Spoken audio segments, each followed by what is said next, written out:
Lamine Yamal হয়তো এই কীর্তির কথা জেনে নির্বাক থাকছেন। উল্টো কিলিয়ান এমবাপ্পে কিছুটা শঙ্কায় পড়ে যেতে পারেন। কীর্তিটা হচ্ছে নকআউট পর্বের মুখোমুখি দেখায় লামিনের সঙ্গে কখনো পেরে ওঠেনি এমবাপ্পে।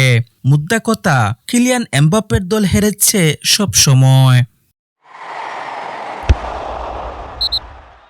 সেই পরিসংখ্যান যদি এখন বিশ্বকাপের সেমিফাইনালে টানা হয়, তবে এমবাপ্পের সংখ্যা হওয়ার কথা। ক্লাব কিংবা জাতীয় দল যেখানেই হোক, নকআউট ম্যাচের লড়াইয়ে এখন পর্যন্ত একচেটিয়া আধিপত্য দেখিয়েছেন স্পেনের তরুণ বিস্ময় বালক লামিন ইয়ামাল।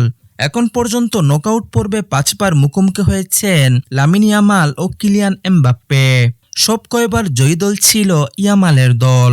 এদের দুজনের প্রথম দেখা হয় 2024 সালের ইউরো চ্যাম্পিয়নশিপের সেমিফাইনালে। সেই ম্যাচে ফ্রান্সকে 2-1 গোলে হারিয়ে ফাইনালে উঠে স্পেন।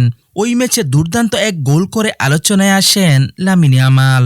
এরপর 2025 সালের স্প্যানিশ সুপার কাপের ফাইনালে বার্সেলোনা 5-2 গোলে হারায় রিয়াল মাদ্রিদকে। একই বছর কোপা দেল রে ফাইনালেও 3-2 ব্যবধানে জয় পায় বার্সেলোনা। জাতীয় দলের জার্সিতে আবারও এমবাপ্পেকে হতাশ করেন লামিন ইয়ামাল। 2025 উয়েফা নেশনস লিগের সেমিফাইনালে স্পেন 5-4 গোলে হারায় ফ্রান্সকে। সবশেষ 2026 সালের স্প্যানিশ সুপার কাপের ফাইনালেও রিয়ালকে 3-2 গোলে হারিয়ে এমবাপ্পের বিপক্ষে নকআউটে নিজের 5ম জয় তুলে নেন লামিন ইয়ামাল। এবার 2026 বিশ্বকাপের সেমিফাইনালে আবারও মুখোমুখি হচ্ছে ফ্রান্স ও স্পেন।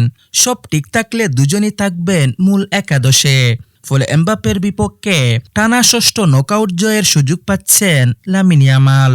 আর এই ম্যাচে জিতে ইয়ামালের বিপক্ষে নকআউটে প্রথম জয় তুলে নেওয়ার লক্ষ্য থাকবে এমবাপ্পের। আর ফাইনাল নিশ্চিত তো আছেই।